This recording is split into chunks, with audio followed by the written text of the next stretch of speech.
నా జీవితమంతా జీవించదని కొరకే నాకున్న సమస్తము అర్పించదని సేవలో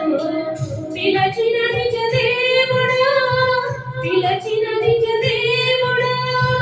నీ సహాయము ఉండుట నాకు క్షేమమయ్యా పిలచిన నిజ దేవుడా పిలచిన నిజ దేవుడా నీ సహాయము ఉండుట నాకు క్షేమమయ్యా నీ సహాయము ఉండుట నాకు క్షేమమయ్యా నీ ప్రేమే చూపకపోతే నేనేమైనా